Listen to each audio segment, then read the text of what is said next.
বর্তমান সরকারের ৩ মাস চলমান আছে। তো এই ক্ষেত্রে বাংলাদেশের বিভিন্ন সেক্টরে যেই পদক্ষেপগুলো নিয়েছে তার মধ্যে ব্যাংক সেক্টরে যে আগের গভর্নর দুর্নীতিগ্রস্ত ছিল, তাকে চেঞ্জ করছে, বর্তমান গভর্নর আছে। তো উনি আশা করি এই যে ঋণখেলাপি যেগুলো আছে এগুলোর বিরুদ্ধে একটা ব্যবস্থা নেবেন। এই ব্যবস্থার মাধ্যমে ঋণখেলাপি যারা আছে তাদের সেই টাকাগুলো পাস হবে, সেগুলো ফিরে আসবে আশা করি।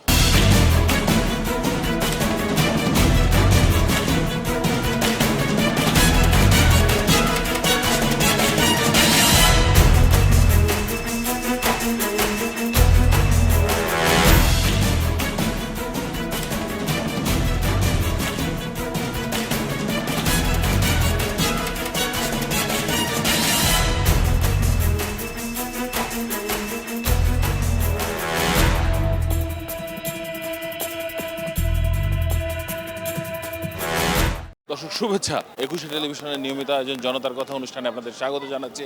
আমি আসিফ সুমিত। আপনারা জানেন সমসাময়িক ইস্যুতে সাধারণ মানুষের মতামত তুলে ধরতে আমাদের এই আয়োজন। আমাদের প্রত্যাশা দেশে শক্তিশালী গণতন্ত্র, আমরা চাই সরকারকে সহায়তা করতে। দর্শক, এই মুহূর্তে দেশে ঋণখেলাপি প্রায় ৩০%। এরই মধ্যে সরকার বলছে আগামী ২ বছরে তারা খেলাপি ঋণ আদায়ে কঠোর হবে, যেখানে সংসদ সদস্য রয়েছেন ঋণখেলাপি, এমনকি বাংলাদেশ ব্যাংকের গভর্নরও ঋণখেলাপির অভিযোগে অভিযুক্ত।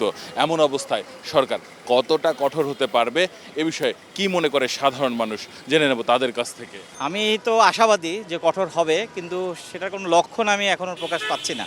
কারণ লাস্ট যে গভর্নমেন্টের প্রায় 2 মাস অতিবাহিত হয়েছে, এমন কোনো অ্যাক্টিভিটি তাদের মধ্যে দেখছি না যে এই ঋণখেলাপিরা পূর্বের ন্যায় মাপ পেয়ে যাবে। বাট আমি আশাবাদী, কিন্তু আমি মনে করি সরকারের দ্রুততম সময়ের মধ্যে যেটা করতে হবে যে এদের বিরুদ্ধে সত্যিকারের আইনানুগ ব্যবস্থা যেতে হবে। তা না হলে আসলে আমরা যে 5ই আগস্টের পরে যে আমরা স্বাধীনতা এনেছি এটার কোনোই মূল্য থাকবে না। একজন নির্বাচিত গণতান্ত্রিক সরকার চাইলে অনেক কিছু সম্ভব।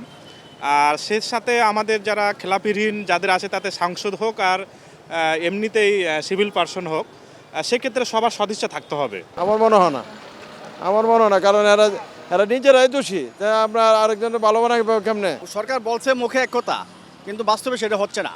তারা বলতেছে ঋণখেলাপিদের এই বলে যে ঋণখেলাপি বা যেটা বলে উদ্ধার করবে, কিন্তু তারা আবার কীভাবে তারা সেই ঋণখেলাপিদের তারা নমিনেশন দেয়, কীভাবে তারা এমপি বানায়। সরকার যদি ইচ্ছা করলে পারবে না কেন? বাড়ির যদি মালিক সে যদি কঠোর হয়ে যায় অবশ্যই পারবে। উভয় দলের সংসদ সদস্যরা এই ধরনের আসে ঋণখেলাপি। তো এই ঋণখেলাপি যারা করেছেন, এখন সরকার তাদেরকে কিভাবে কি করবেন এটা আসলে আমাদের আসে না। এটা এখানে কঠোর হওয়া মনে হয় সম্ভব না। মোটামুটি ভালোভাবে করতে পারবে ব্যাংক, কারণ যারাই সরকারি আছেন তারাই কিন্তু এগুলো আগেভাগে অগ্রভূমিকা পালন করতে হবে, তাহলে জনগণ কিন্তু আগায় আসবে।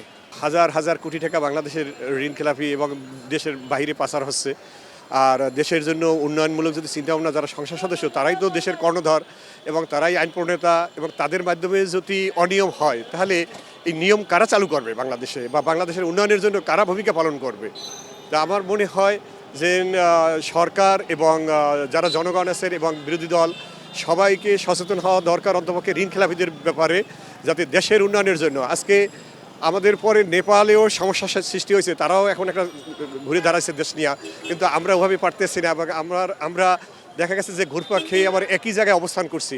এখন মানুষের ব্যবসা থাকলে না আপনার ঋণটা দিবে, তার যদি ব্যবসাতে কোনো টাকাই না থাকে, ব্যবসার কোনো মূলধনই না থাকে, তাহলে আপনার ঋণটা কীভাবে দিবে? তারা কীভাবে উত্তোলন করবে? মানুষের বাড়িঘর বিক্রি করে তো আনতে পারবেন না, তার থাকলে আপনাকে ঋণটা দিতে পারবে। বর্তমান সরকারের 3 মাস চলমান আছে। তো এই ক্ষেত্রে বাংলাদেশের বিভিন্ন সেক্টরে যেই পদক্ষেপগুলো নিয়েছে তার মধ্যে ব্যাংক সেক্টরে যে আগের গভর্নর দুর্নীতিগ্রস্ত ছিল, তাকে চেঞ্জ করছে, বর্তমান গভর্নর আছে। তো উনি আশা করি এই যে ঋণখেলাপি যেগুলো আছে এগুলোর বিরুদ্ধে একটা ব্যবস্থা নেবেন। এই ব্যবস্থার মাধ্যমে ঋণখেলাপি যারা আছে তাদের সেই টাকাগুলো পাস হবে, সেগুলো ফিরে আসবে আশা করি। দর্শক, আপনারা শুনছিলেন সাধারণ মানুষের প্রতিক্রিয়া। সাধারণ মানুষ কিন্তু তাদের ভাবনাগুলো অসাধারণ, তাদের চিন্তা অনেক সূক্ষ্ম ও গভীর। দর্শক, জনতার কথা দেখতে প্রতি শনি, রবি, মঙ্গল এবং বুধবার চোখ রাখুন ২১শে টেলিভিশনে। সঙ্গে থাকবো আমি আসিফ সুমিত।